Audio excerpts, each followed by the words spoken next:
জয়পুরহাট ও লালমনিরহাট সীমান্তে ফের বিএসএফের পুশিনের চেষ্টা, বিজিবি ও স্থানীয়দের চেষ্টায় ব্যর্থ, কঠোর নজরদারি। যুক্তরাষ্ট্র জুড়ে নীরবে ছড়াচ্ছে অদৃশ্য পরজীবী সাইক্লোস্পোরা, নিউ ইয়র্কে শনাক্ত প্রায় 400, উদ্বিগ্ন অভিবাসীরাও। স্বাগত প্রবাসের সংবাদে, সঙ্গে আছি আমি আসিফ সামাদ। দেখছিলেন বিআরবি কেবলস সংবাদ শিরোনাম। জয়পুরহাটের পশ্চিম রামকৃষ্ণপুর সীমান্ত দিয়ে 3 জনকে পুশিনের চেষ্টা ব্যর্থ করে দিয়েছে বিজিবি ও স্থানীয়রা। শনিবার ভোরে এক বৃদ্ধ ও 2 নারীকে ঠেলে পাঠানোর চেষ্টা করে বিএসএফ। সীমান্তবর্তী এলাকার বাসিন্দারা বিষয়টি টের পেয়ে ওই 3 জনকে আটকে রেখে বিজিবিকে খবর দেন। পরে বিজিবির একটি টহল দল ঘটনাস্থলে পৌঁছে পুশিনের চেষ্টা প্রতিহত করে। এই ঘটনার পর সীমান্তে বিজিবির টহল ও নজরদারি আরও জোরদার করা হয়েছে।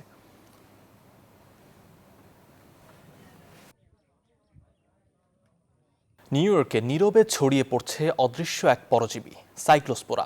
খালি চোখে দেখা না গেলেও শরীরে ঢুকলেই শুরু হতে পারে ডায়রিয়া, পেট ব্যথা, বমিভাব আর চরম দুর্বলতা। মে মাস থেকে কেবলমাত্র নিউ ইয়র্কেই সংক্রমণের শিকার প্রায় 400 জন। উদ্বেগ বাড়িয়ে মিশিগান, ওহাইও ও ইলিনয় সহ আরও কয়েকটি অঙ্গরাজ্যেও বাড়ছে আক্রান্তের সংখ্যা। নিউ ইয়র্ক থেকে আরিফুর রহমানের পাঠানো তথ্যচিত্রে ডেস্ক রিপোর্ট।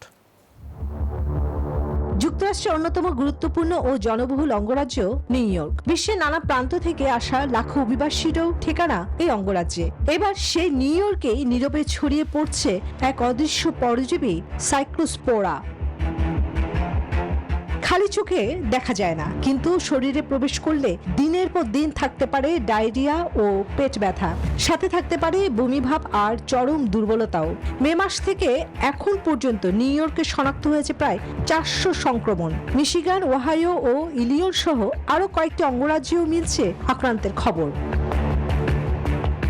স্বাস্থ্য বিশেষজ্ঞরা বলছেন, দূষিত খাবার, পানি কিংবা কাঁচা ফল ও শাকসবজির মাধ্যমে শরীরে প্রবেশ করতে পারে এই পরজীবী।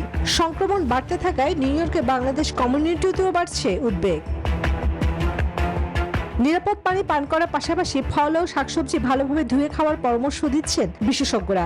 এছাড়াও খাবার তৈরি ও খাওয়ার আগে পরে সাবান দিয়ে হাত পরিষ্কার করতে বলছেন তারা। অদৃশ্য এই পরজীবীর উৎস খুঁজছে যুক্তরাষ্ট্রের স্বাস্থ্য কর্তৃপক্ষ। চিকিৎসকরা বলছেন, আতঙ্ক নয়, সচেতনতা আর সতর্কতায় হতে পারে সাইক্লোস্পোরার বিরুদ্ধে সবচেয়ে বড় সুরক্ষা। Desk report, news 24। দেশে ফিরলে শেখ হাসিনাকে কারাবরণ করতেই হবে, তার ভাগ্য নির্ধারিত হবে উচ্চ আদালতের আপিল বিভাগে, এমন মত আইনজীবীদের। এদিকে বিশ্লেষকরা বলছেন, সাবেক এই প্রধানমন্ত্রীকে দেশে ফেরাতে সরকারের সদিচ্ছা এবং প্রস্তুতি থাকাও জরুরি। বিস্তারিত শাহ আলী জয়ের প্রতিবেদনে। 24 আগস্টে ক্ষমতাচ্যুত হয়ে ভারতে আশ্রয় নেন সাবেক প্রধানমন্ত্রী শেখ হাসিনা। পরে গুম, খুন এবং ক্ষমতার অপব্যবহারের অভিযোগে আসামি হন কয়েকশো মামলার। হত্যা মামলায় তাকে মৃত্যুদণ্ড দিয়েছে আন্তর্জাতিক অপরাধ ট্রাইব্যুনাল। এসব মাথায় নিয়েই দেশে ফিরবেন শেখ হাসিনা। সামাজিক মাধ্যমে বিভিন্ন সময়ে তার এমন বক্তব্য শোনা গেছে। শুক্রবার রয়টার্সকে দেয়া সাক্ষাৎকারে তিনি জানান, দেশে ফিরবেন ডিসেম্বরের মধ্যেই। তিনি ফিরে এলেই কি তার ফাঁসির রায় কার্যকর হবে, নাকি তিনি আইনি লড়াইয়ের সুযোগ পাবেন? আইনি প্রক্রিয়াটাই বাকি। এসব নিয়ে তুমুল আলোচনা রাজনৈতিক মহলে। যেটা নাহিদরা বলে যে আসা মাত্রই ফাঁসি, এটা তো বাচ্চা ছেলের মতো কথা আর কি। উনি নিশ্চয়ই যদি আসেন, যদি বিচারের সম্মুখীন হন, উনি ফাঁসির বিরুদ্ধে আপিল করবেন, তো এটা তো কোনো সন্দেহ নাই। এয়ারপোর্ট থেকে গ্রেপ্তার হবেন, কারাগারে যাবেন, একদম প্লেন অ্যান্ড সিম্পল। কারাগারে গিয়ে উনি আইনজীবী নিয়োগ করবেন। যেহেতু ডিলে হয়েছে অ্যাপিলের, একটি কন্ডোনেশন অফ ডিলের অ্যাপ্লিকেশন করবেন, যেটি চেম্বার জাজ হয়ে হয়তো ফুল কোর্টে যাবে। ওই ডিলেটা অ্যাকসেপ্ট হলে ওনার মূল আপিলটা আপিল হিসাবে তখন ট্রিট হবে এবং সেই অ্যাপিলে ওনার ফেট নির্ধারিত হবে।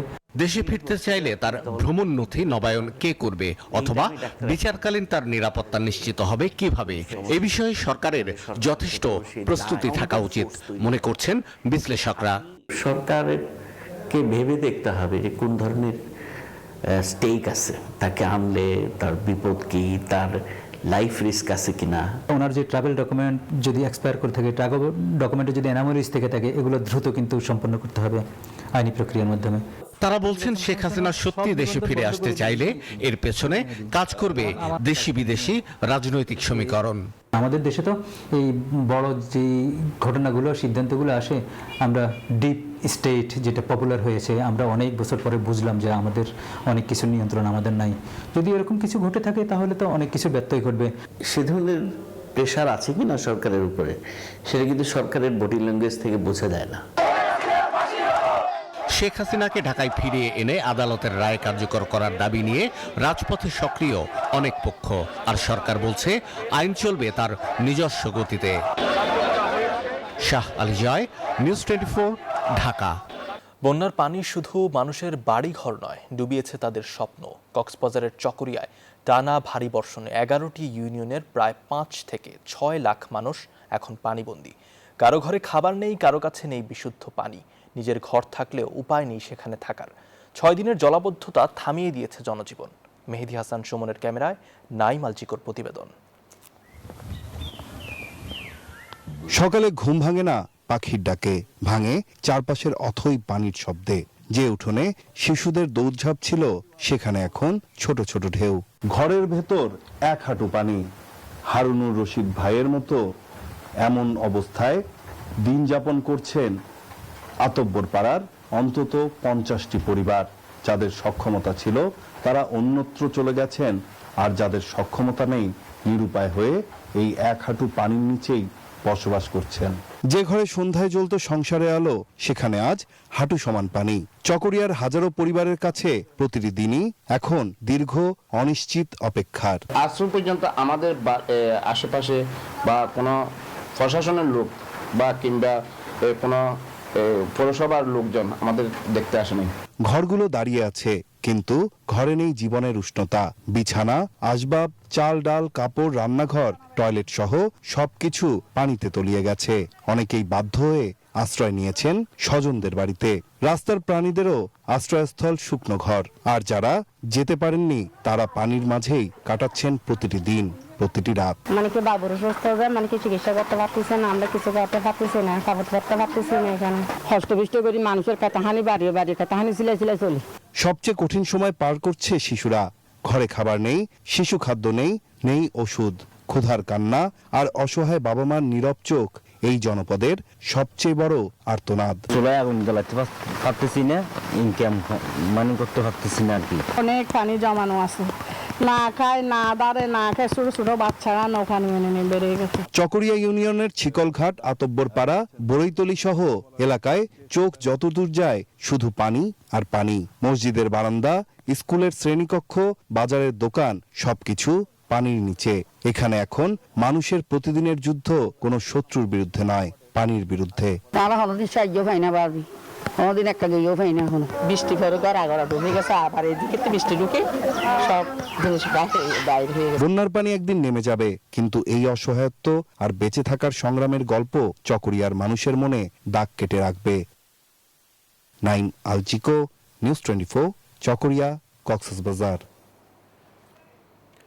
আষাঢ়ের শেষ দিকে এসে বন্যায় বিপর্যস্ত দেশের চট্টগ্রাম ও সিলেট অঞ্চল। প্লাবিত অন্তত 8 জেলা, বিপদসীমার উপরে 4টি নদীর পানি। এতে আরও 2-1টি জেলা রয়েছে ঝুঁকিতে। আবহাওয়া অফিস বলছে গত 2 দিনের তুলনায় বৃষ্টি কিছুটা কমেছে। ভারী বৃষ্টি কমে আসতে পারে সোমবার থেকে। এদিকে উত্তরাঞ্চলে তিস্তা নদীর পানিও আগামী 2 দিনের মধ্যে বিপদসীমা অতিক্রম করার ঝুঁকি রয়েছে।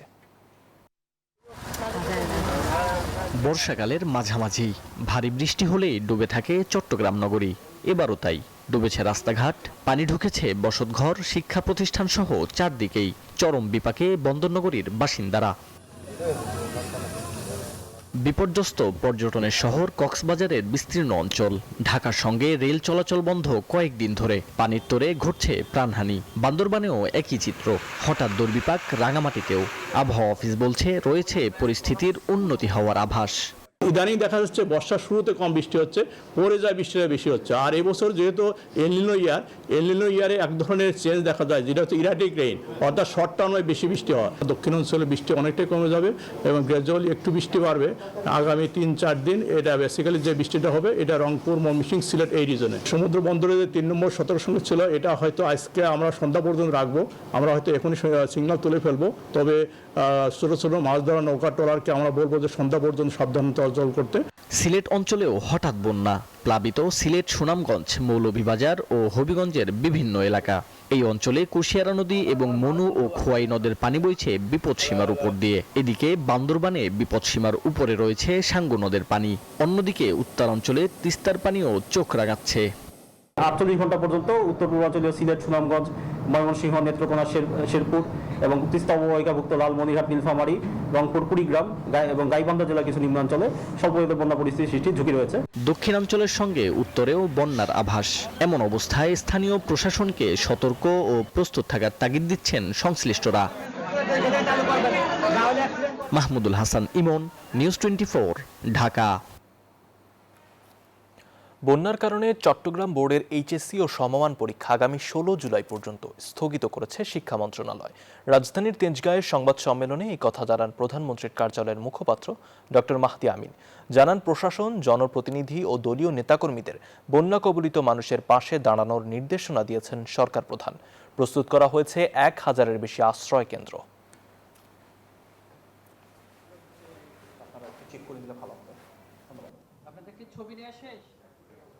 স্থানীয় সংসদ সদস্যবৃন্দ সবাই যার যার এলাকা ছুটে গিয়েছেন। বিশেষভাবে চট্টগ্রাম বিভাগের প্রতিটি স্থানে স্থানীয় সংসদ সদস্য এবং রাজনৈতিক নেতৃবৃন্দ কাঁধে কাঁধ মিলিয়ে একদম তৃণমূলে গিয়ে কাজ করার চেষ্টা করছেন। ইতিমধ্যে মাননীয় প্রধানমন্ত্রী, যেহেতু তিনি বাংলাদেশ জাতীয়তাবাদী দল বিএনপির চেয়ারম্যান, স্বাভাবিকভাবে তিনি তার পুরো দলকেও কিন্তু ইতিমধ্যে আহ্বান জানিয়েছেন যেন সাধারণ মানুষের সাথে থেকে ত্রাণ কর্মকাণ্ডে সম্পৃক্ত হন, উদ্ধার কর্মকাণ্ডে নিজেদেরকে নিয়োজিত করেন। বন্যার কারণে বন্ধ হওয়া পরীক্ষাগুলো বিকল্প প্রশ্নপত্রের সেটে নেওয়া হবে। সাভারে এক আলোচনা সভায় এই কথা জানান শিক্ষা ও প্রাথমিক গণশিক্ষা মন্ত্রী ডক্টর এহসানুল হক মিলন। যেখানে আমাদের লোকাল প্রশাসন পরীক্ষা নিতে পারছে না, তারা সেইভাবে তাৎক্ষণিকভাবে আমাদেরকে জানাচ্ছে এবং তাৎক্ষণিকভাবে আমরা সেই এলাকায় পরীক্ষা বন্ধ করে দিচ্ছি এবং পরবর্তীতে অবশ্যই নিতে হবে। দেশের স্বাস্থ্য খাতকে আরও জনমুখী ও আধুনিক করতে চায় সরকার, বলেছেন প্রধানমন্ত্রী তারেক রহমান।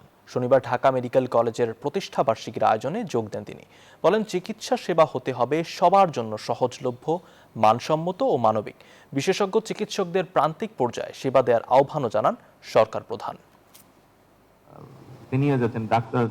ঢাকা মেডিকেল কলেজের ইতিহাস শুধু চিকিৎসা শিক্ষার নয়, বরং বাংলাদেশের জাতীয় ইতিহাসের এক অবিচ্ছেদ্য অংশ। এই মেডিকেল কলেজের 81তম বছরে প্রতিষ্ঠা বার্ষিকীতে সস্ত্রীক হাজির হন প্রধানমন্ত্রী তারেক রহমান। ওনারা বিবেচনা করে সিদ্ধান্ত আলোচনায় চিকিৎসকদের প্রতি রোগীর সেবায় মেডিকেল এথিক্স বাস্তবায়নের আহ্বান জানান স্বাস্থ্যমন্ত্রী। এই মানুষগুলিকে ভালোবাসতে হবে, এই রোগীগুলির সাথে শুধু ওষুধ নয়, তার সাথে সুন্দর আচরণ দিতে হবে। বিশেষ অতিথির বক্তব্যে ডক্টর জুবাইদা রহমান বলেন, গবেষণা চিকিৎসায় উৎকর্ষের শীর্ষে যাবার চেষ্টা করতে হবে ঢাকা মেডিকেল কলেজকে। এটি হবে নতুন উদ্ভাবন, আন্তর্জাতিক সহযোগিতা, গবেষণায় উৎকর্ষ এবং মানবিক নেতৃত্বের এক নতুন অধ্যায়। প্রধানমন্ত্রী বলেন, সেপ্টেম্বরে 200 শয্যা বিশিষ্ট 5টি শিশু হাসপাতাল চালু করতে যাচ্ছে সরকার। সারা বাংলাদেশে 5টা শিশু হাসপাতাল, এগুলো বিল্ডিংগুলো তৈরি হয়েছিল বহু বছর যাবত পড়ে আছে বিল্ডিংগুলো, আমরা এগুলাকে দ্রুত চালু করার ব্যবস্থা করছি। প্রধানমন্ত্রী বিশেষজ্ঞ চিকিৎসকদের প্রান্তিক পর্যায়ে সেবা দেওয়ার আহ্বান জানান। এটি আমরা কোনো আইন দিয়ে করতে পারবো না, এটি আমরা কোনো প্রতিষ্ঠান দিয়ে আমরা করতে পারবো না। এটি একমাত্র সম্ভব হবে আপনাদের মানবিক অ্যাপ্রোচ এবং আপনাদের সঠিক সুষ্ঠু চিকিৎসা প্রদানের মাধ্যমে। অনুষ্ঠানে প্রবেশের পূর্বে বেলুন, পায়রা উড়িয়ে প্রতিষ্ঠা বার্ষিকী উদ্বোধন করেন প্রধানমন্ত্রী। মারুফা রহমান, নিউজ 24, ঢাকা। এই ছিল প্রবাসের সংবাদে সঙ্গে থাকার জন্য ধন্যবাদ।